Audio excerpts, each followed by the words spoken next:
السلام عليكم ورحمة الله تعالى وبركاته. مرحبا بكم في فيديو جديد في قناة طبخ فاتي اش ام. كنتمنىكم تكونوا كلكم بخير وعلى خير وفي اتم الصحة والعافية ان شاء الله. في هذا الفيديو غادي نشارك معكم الجولة اللي درت عند الوالد ديالي في هذه العطلة. جولة رائعة وممتعة، الله يخلي لي والديا ويخلي لكم والديكم وكل ما عز عليكم. ان شاء الله غادي نشارك معكم بعض اللقطات اللي انا متأكدة بانها غادي تعجبكم، لاننا كلنا كنحماقوا على الطبيعة. وغادي نشارك معكم كذلك بعض الاطباق التقليديه. كنتمنى تنال الاعجاب ديالكم، ما تنساونيش من التشجيعات ديالكم وكذا حتى الاراء ديالكم وحتى التعقيبات ديالكم، كل اذان صاغيه. المهم نخليكم مع الفيديو وفرجه ممتعه. كيف ما كتشوفوا في الصوره غادي نبدا لكم بالبطاطا. المهم البنات هاد الخضروات وهذا الشيء اللي غادي نشارك معكم كلها بيو، ما فيهاش مواد يعني حافظه، ما فيهاش اسمده، ما فيهاش مواد كيميائيه. المهم كل شيء تبارك الله بيو، وكيعتمد على السقي ديال الابار بالتنقيط. هذه البنات الفصال اللي كيعطيو للبهيمات. المهم تبارك الله ما شاء الله. بالنسبه كذلك كاين النعناع وكاين الخرشاف اولا القناريه كيف ما كتسميوها. كل شيء تبارك الله يعني معتمد على التربه الخصبه، ما كاينش البنات اسمده، ما كاين حتى شي حاجه، كل شيء تبارك الله بيو. هنا البنات كاين الخيزو اللي كذلك يعني خادمها الوالد ديالي زعما مزيان مزيان. هانتوما تشوفوا يعني بواحد السهوله كتهزي كتجبدي العرش ديال الخيزو كيطلع، ما كنتعبوش معاه اولا شي حاجه. هانتوما تبارك الله اللهم اديمها نعمه واحفظها من الزوال. هذا البنات الكرافس كيف كتشوفوا، هذا الكرافس يعني اللي بغات دير الحريره تبارك الله كل شيء موجود. كاين الكرافس، كاين المعدنوس، كاين القزبور، يعني كل شيء تبارك الله موجود، كل شيء بيو. غير خرجي القفه ديالك وخرجي للجرده، كل شيء كاين الحمد لله. كاين البنات كذلك سميتو كاين القزبور اللي كانوا زرعوه قبل، يعني قبل رمضان كانوا مجدينه رمضان، ولكن دابا يعني نور ودار السبوله. هانتم غادي تشوفوه، غادي يخليوه ان شاء الله يحيدوا منه الزريعه ديال القزبور. دائما كيحيدوا الزريعه من الغله ديالهم وكيعاودوا يغرسوها عام اخر. هذا هو القزبور البنات. انا كنحاول ما امكن يعني غير نسمي لكم البنات. هذه فلفله كذلك بيو ما شاء الله. كاين الدنجال، كاين القرعه قروجات، كاين حتى القرعه بسيبسي وباقا ما وجدتش. يعني تبارك الله كل غارس من كل فن طرف. هذه الرمان باقي كينور. الله يجعل حياتنا وحياتكم كلها ورود. هذا البغل على من كيحرث الارض ديالو تبارك الله، الله يسخر ليه. وهذه الشجره ديال التوته البنات، شجره عملاقه تبارك الله، يعني بمشقه النفوس باش حيدنا منها يعني التوت. غزال البنات، غزال ما شاء الله. المهم غادي نشاركو معكم، انتم غادي تشوفوه في الصوره.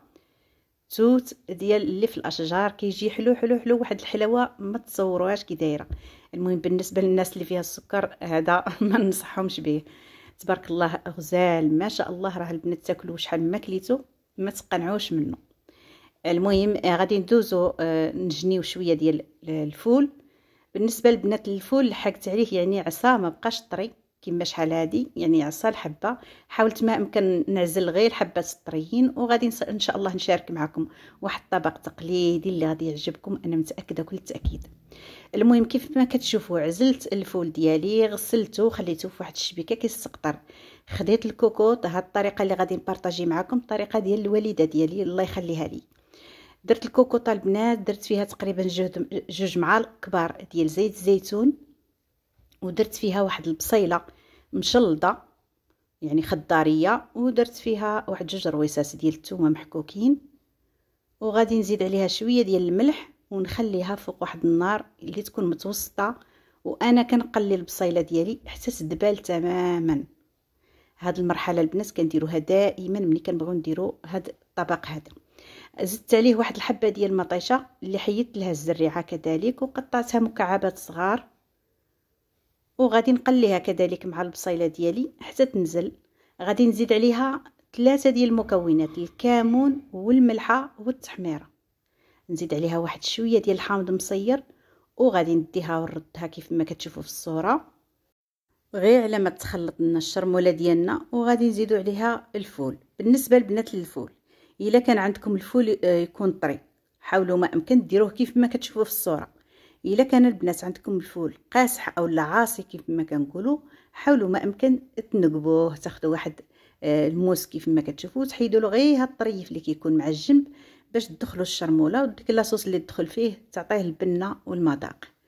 البنات بالنسبه لهذا غادي نحتفظ به حتى نديرو في طبق اخر، يعني في شهيوه اخرى، وغادي ندوز نكمل معكم الشهيوه ديال الفول مشرمل. بعد ما زدت الفول على الشرموله ديالي كيف ما كتشوفوا، غادي نزيد عليه القزبر ومعدنوس مقطعين، وغادي نزيد عليه كذلك الماء الرويح حتى يتغطى الفول ديالي.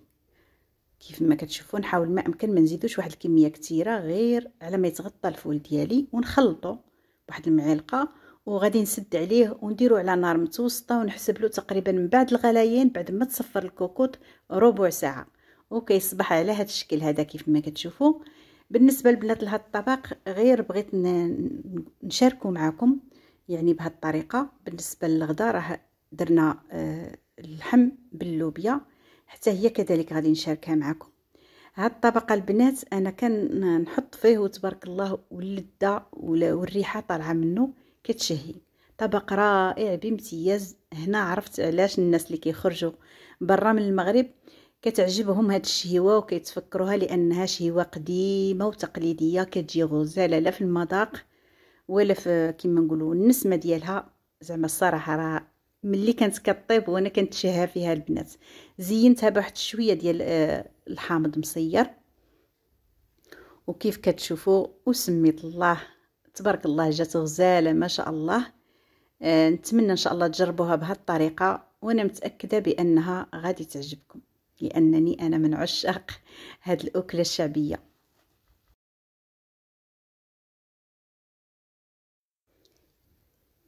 غادي ندوزو على بركه الله الطبق ديال اللوبيا باللحم. خديت هنايا البنات الكوكوط ودرت فيها الكميه اللي عندي ديال اللحم، زدت عليها واحد البصيله مشلضه متوسطه، وزدت عليها شويه ديال الربيع اللي كنت محتفظه به في المجمد، الربيع مقطع ومحتفظه به، وزدت عليها واحد 2 رويسات ديال الثومه اللي حكيتهم كنحكهم البنات بالقشر ديالهم دائما.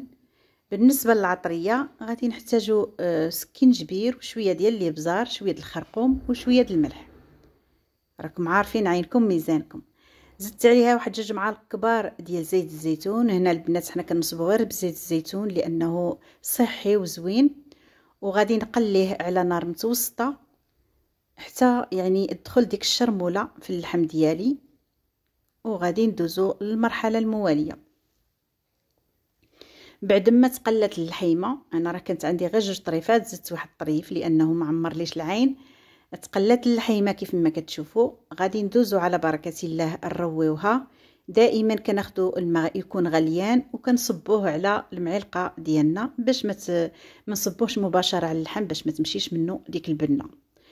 غادي ندير الماء الكافي حتى يتغطى اللحيمه ديالي، وكل سيده وكيفاش كطيب اللحم ديالها. يعني كاين اللي مثلا كيستغرق وقت كتير، وكاين اللي كيستغرق 35 دقيقه حتى 40 دقيقه. عندي البنات هنايا اللوبيا شعره. دائما فاش ناخذوا اللوبيا خصها ضروري تكون طريه وتكون يعني كتطرطق كما كتشوفوا، واخا تكون فيها هاد الخويطات هادو نقيوها من هاد الخويطات. غادي نحاول ما امكن نقي الكميه اللي عندي كامله، ودائما كل حبه كنقطعها على 2 وطريه تبارك الله، وغادي نغسلها ونخليها في واحد الشبيكه كتستقطر. بعد ما طابت اللحيمه ديالي كيف ما كتشوفوا، في هذه المرحله البنات انا استغرق مني تقريبا 35 دقيقه. غادي نحاول ما امكن نزيد عليه الخضيره اللي نقيته وغسلت مسبقا. حنا في البنات في الجهه الشرقيه كنديروا اللوبيا والخيزو لانه كيلبي المرقه. دائما فاش كنديروا اللوبيا او الجلبانه كنزيدوا معاهم الخيزو او الجزر، كيجي غزال البنات في المذاق، كيجي مخلط ما بين الحلاوه والملوحه. المهم غادي نزيدوا عليها الماء الكافي بعد ما نكون زدت عليهم واحد الربيع ديال الحامض مصير، ونزيدوا عليها الماء الكافي بارد لان الخضره بارده، ونسدوا عليها الكوكوط ونحسبوا لها تقريبا من بعد ما تصفر الكوكوط 20 دقيقه تقريبا. المهم بعد ما طيب ان شاء الله وتشحر وتجي مجمره ان شاء الله غادي نقدمها معكم. وهذا هو الطبق التقليدي الغزال، ما شاء الله جا رائع لا في الشكل ولا في المذاق. في الكوتي البنات درت البغرير، تصوروا البنات درت البغرير بلا خلاط بلا طراب وطلع ما شاء الله، طلع بحال الشهده. الا عجبكم البنات نبارطاجيه معكم، حاولوا ما امكن تخليوا لي الراي ديالكم في التعاليق ان شاء الله، وانا نبارطاجيه معكم بالطريقه اللي درتو. نتمنى البنات هاد الجوله وهاد الاطباق تنال الاعجاب ديالكم، ما تنساونيش من التشجيعات ديالكم، والى اطباق اخرى ان شاء الله.